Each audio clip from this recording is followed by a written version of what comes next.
रामकृष्ण हरी.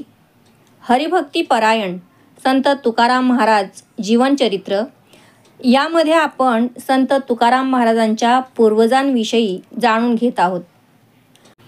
विश्वंभरांनी वैकुंठ प्राप्ती केल्यानंतर त्यांची पत्नी, जिचे नाव अमाई होते, तीही खूप धार्मिक स्वभावाची विष्णुभक्त होती. तिने आपल्या पतीचे चरणानुगमन करत विठ्ठल रुक्मिणी विग्रहांची प्रेमाने सेवा सुरू केली. त्यांना हरी व मुकुंद नावाचे 2 पुत्र होते. अमाई भौतिक संसाराबद्दल उदासीन होती. आपला सर्व वेळ ती हरिभजन, नामस्मरण व भगवत सेवेतच व्यतीत करत असे. तिच्या मनामध्ये कोणत्याही प्रकारचा आपपर भाव नव्हता.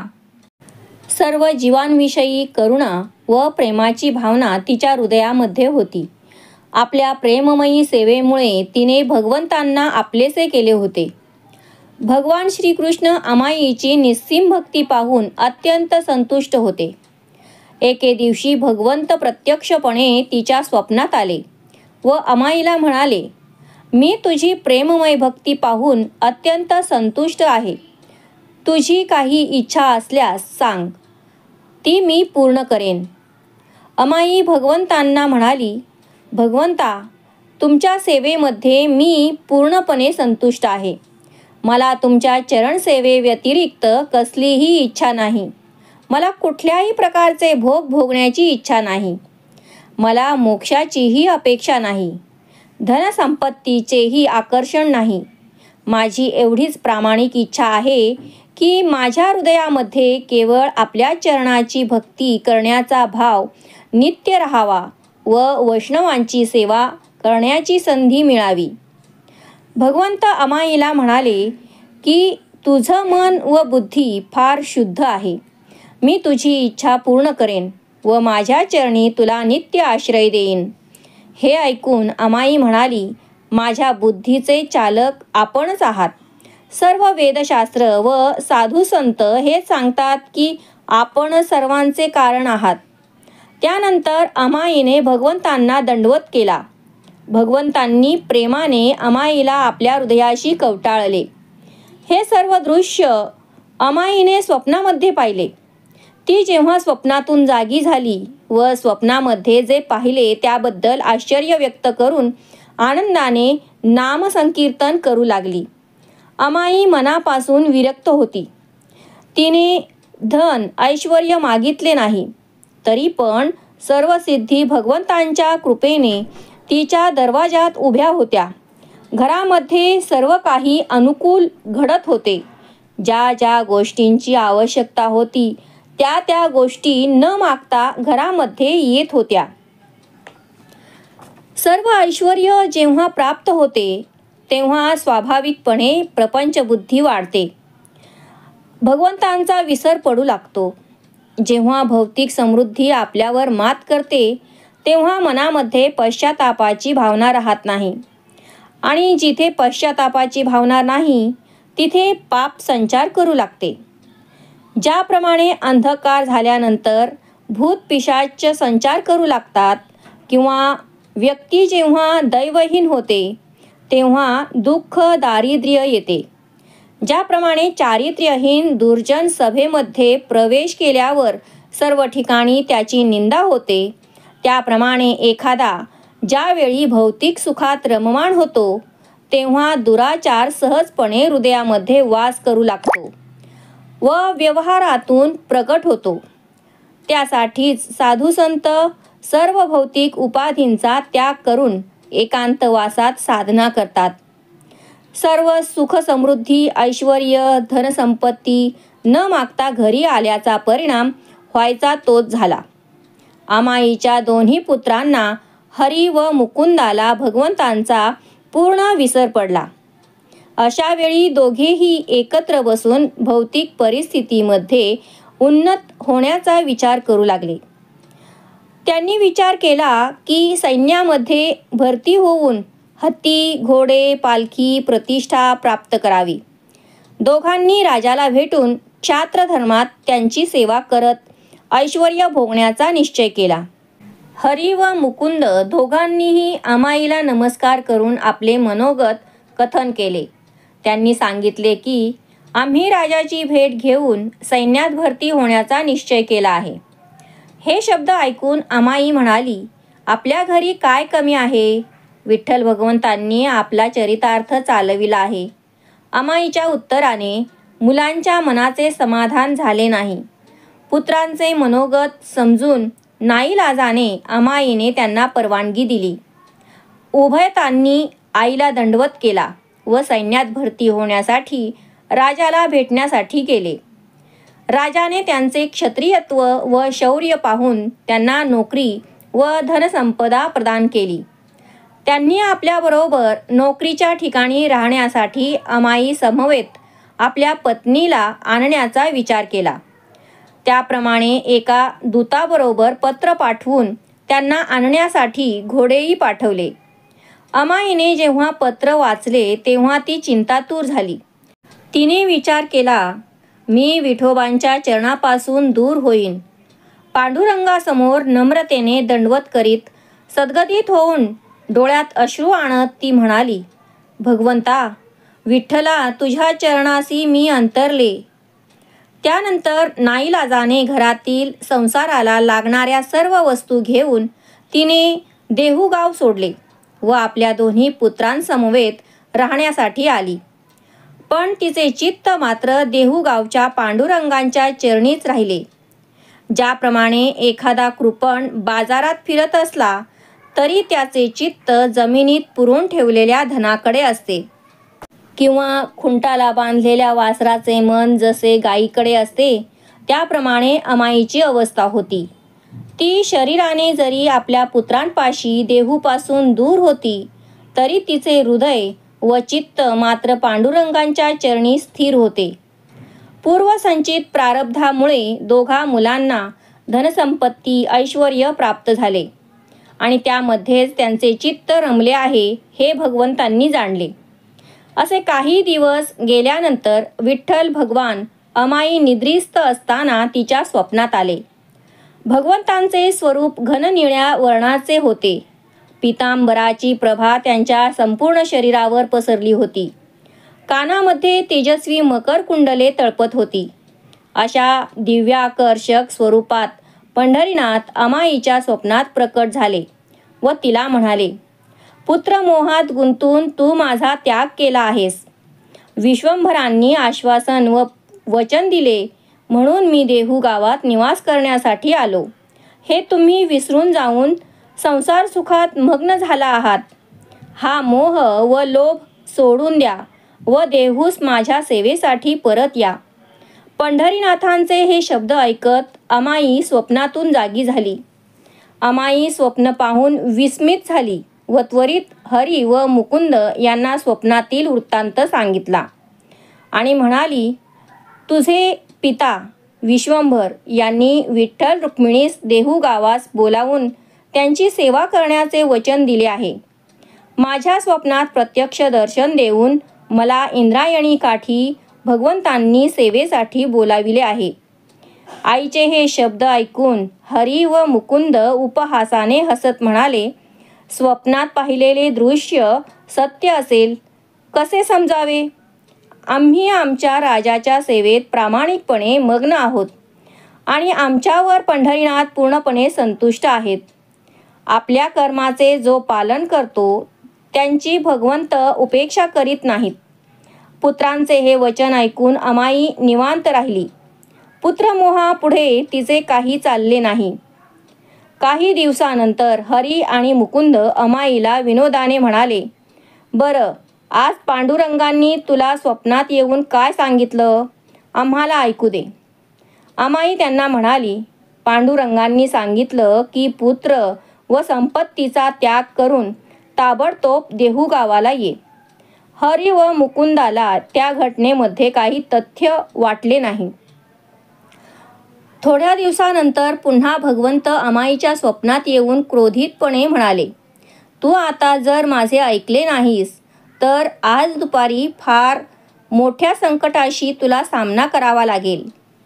मी काय सांगतो ते नीट ऐक. तुझ्या सर्व धनसंपत्तीची वाताहत लागेल व दोन्ही पुत्रांना मृत्यूचा सामना करावा लागेल. अमाई ही भगवंतांची वाणी ऐकून रडू लागली. ती म्हणाली, माझ्या पुत्रांचा मृत्यू झाला तर मला सद्गती कशी प्राप्त होईल?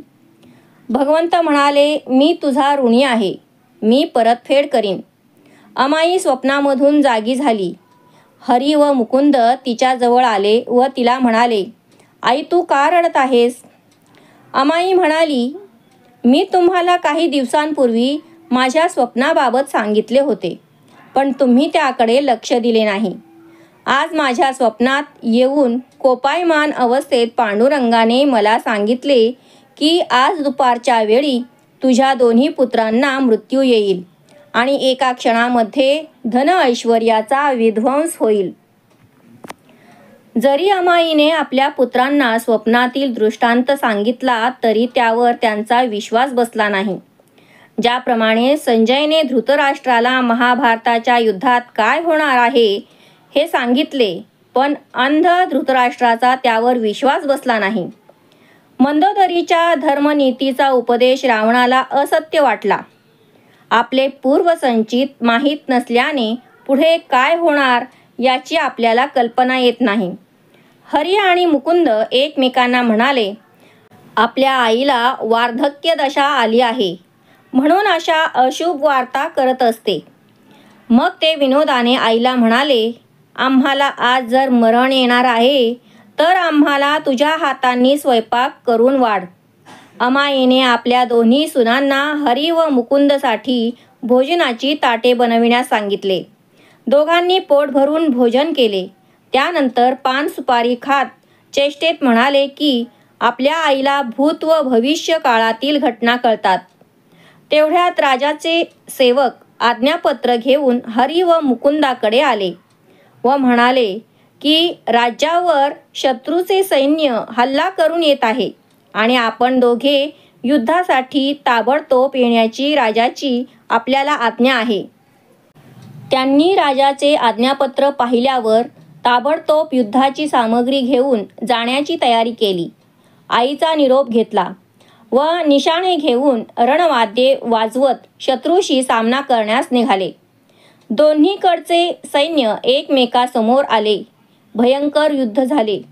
सर्व युद्धभूमीवर हाहाकार माजला. आक्रोश सुरू झाला. शत्रू सैन्याचा विजय झाला. त्यांनी सर्व संपत्ती लुटली. हरी व मुकुंद मरणावस्थेत जमिनीवर असहाय्यपणे पडले होते. पश्चातापाने म्हणू लागले, आपण आईचे म्हणणे ऐकले नाही म्हणून हा प्रसंग आपल्यावर ओढवला.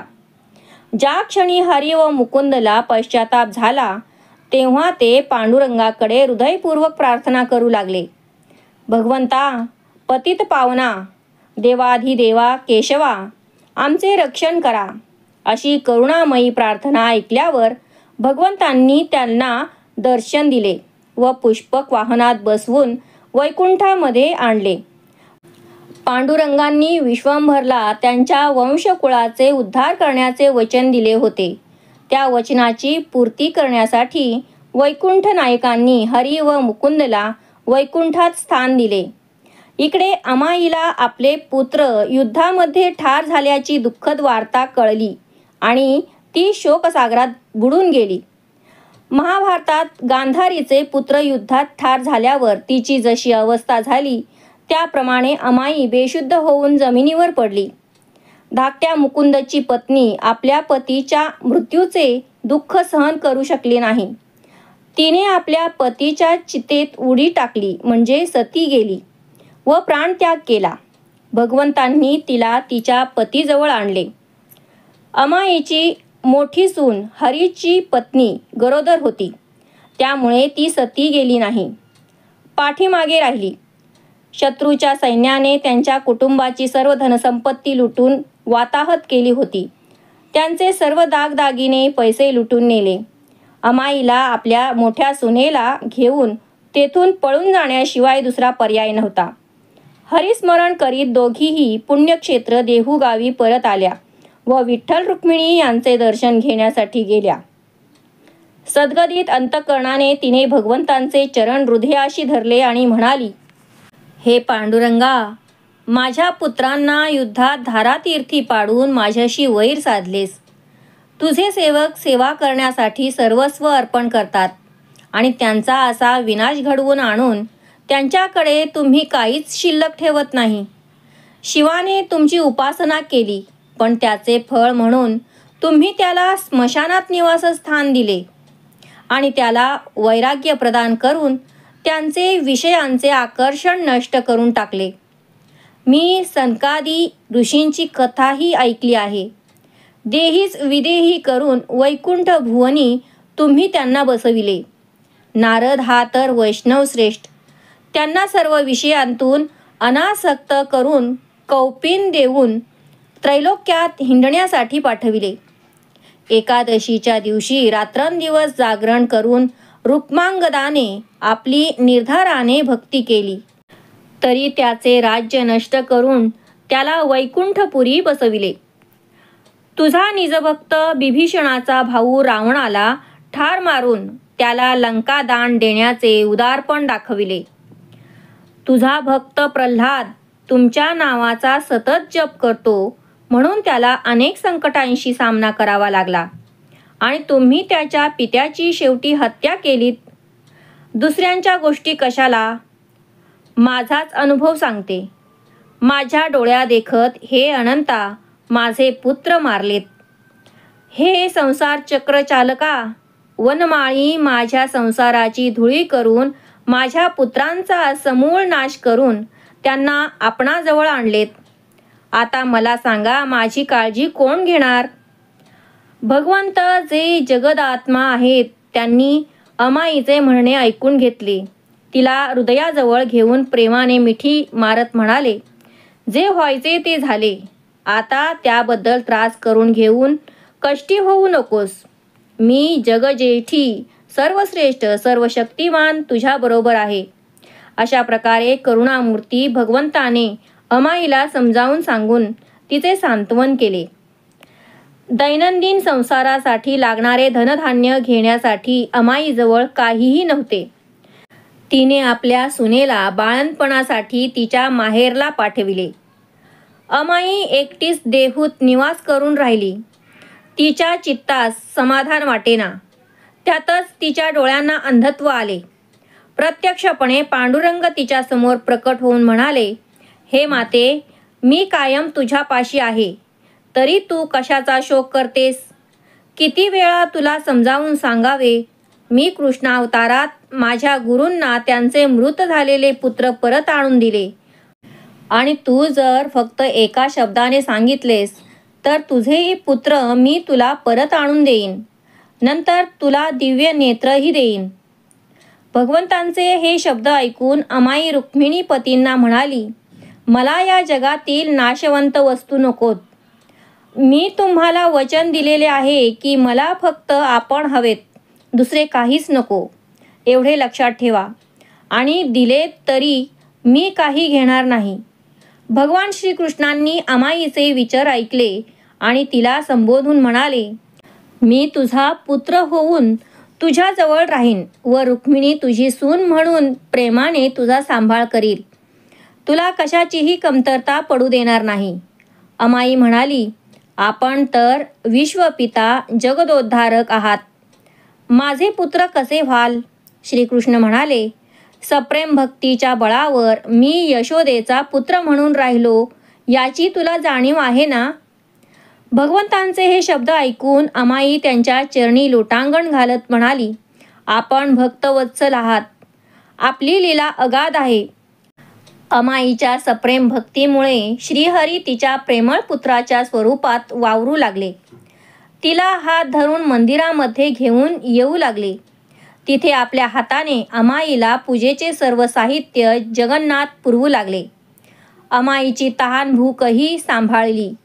कशाची कमतरता भासू दिली नाही. धन्य अमाईची भक्ती. शुकसनकादिक ऋषी ज्यांचे ध्यान करतात, शंकराचे जे आराध्य स्थान आहेत, ते भगवंत आपले भक्त विश्वंभर यांचे ऋण फेडण्यासाठी या रूपात प्रकट झाले. आदिमाया रुक्मिणी अमाईची सून म्हणून वावरू लागली. घरातील सर्व कारभार तिने सांभाळला. त्यामुळे कसलीही कमतरता नव्हती. जो परमात्मा शुद्ध चैतन्य मायातीत आनंदघन अमाई सन्नीत बसून प्रेमाने तिला घास भरवू लागले. अमाई ही प्रेमाने भगवंतांना म्हणत असे, विठू ये माझ्याबरोबर जेवण कर. अवश्य म्हणून भगवंत आपले प्रेम प्रकट करण्यासाठी तिच्या हातून अन्नाचा घास घेत असत. जे कधी कधी याज्ञिकांच्या आहुत्यांचा स्वीकार करीत नाहीत, असे भगवंत प्रेमाने भक्तांचे उच्चिष्ट अन्न स्वीकार करतात. भगवान श्रीकृष्ण भक्तांच्या प्रेमामुळे बांधले जातात. ते कुठल्याही बाह्य अवस्थेचा, जात पात, आश्रम यांचा विचार करीत नाहीत. ज्याच्या हृदयात जसा भाव आहे त्याप्रमाणे भगवान श्रीकृष्ण आपल्या भक्तांना प्रतिसाद देतात. भोजनानंतर अमाईचे हात धुण्यासाठी भगवंत मदत करतात व रुक्मिणीने बनविलेल्या अंथरुणावर तिला पहुडण्यासाठी मदत करीत. भगवान श्रीकृष्णांनी गीतेच्या 9व्या अध्यायात सांगितल्याप्रमाणे योगक्षेमम वहाम्यहम या ठिकाणी अमाईची काळजी घेत होते. रुक्मिणी स्वहस्ते अमाईला स्नान घालून तिचे केस विंचरीत असे, प्रेमाने पाठ चोळीत असे. या सर्वांमागे भक्ताची भक्ती हेच कारण आहे. असे अनेक दिवस निघून गेले तरी देहू गावामध्ये अमाईच्या घरात काय चालले आहे हे कोणास कळाले नाही. काही जणांना वाटले शेजारचे लोक अमाईची काळजी घेत असतील. काही जणांना रुक्मिणीला पाहून तिची सून घरात वावरत आहे असे वाटले. असे अनेक दिवस गेले व अमाईचा अंतकाळ जवळ आला. श्रावण शुद्ध एकादशीच्या दिवशी स्वतःच्या मांडीवर श्रीकृष्णांनी तिचे डोके ठेवले.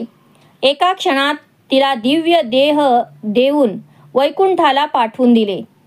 त्यानंतर अमाईच्या मुलाच्या रूपामध्ये सर्व नातेवाईक व गावातील लोकांसमक्ष सर्व अंत्यसंस्कार केले. 13व्या दिवशी उत्तर कार्य करून ब्राह्मण भोजन दिले. अमाईची सून जी बाळंतपणासाठी नवलखा उंबरे गावी गेली होती, तिला अमाईच्या मृत्यूची वार्ता कळली तेव्हा ती शोकाकुल झाली. ती आपल्या मुलाला घेऊन देहूला आली.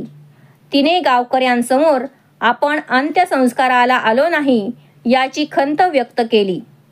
गावकरी व शेजारी म्हणाले, तुम्हीच तर त्यांचे अंत्यसंस्कार केलेत. हे ऐकून सून व तिचा मुलगा हे दोघेही विस्मयचकित झाले. या पुस्तकामध्ये विठ्ठल, पांडुरंग, पंढरीनाथ इत्यादी भगवंतांची वेगवेगळी नावे प्रसंगानुरूप वापरण्यात आली आहेत. ही सर्व नावे भगवान श्रीकृष्णाची आहेत व श्रीकृष्ण हेच विठ्ठल आहेत हे समजून घ्यावे.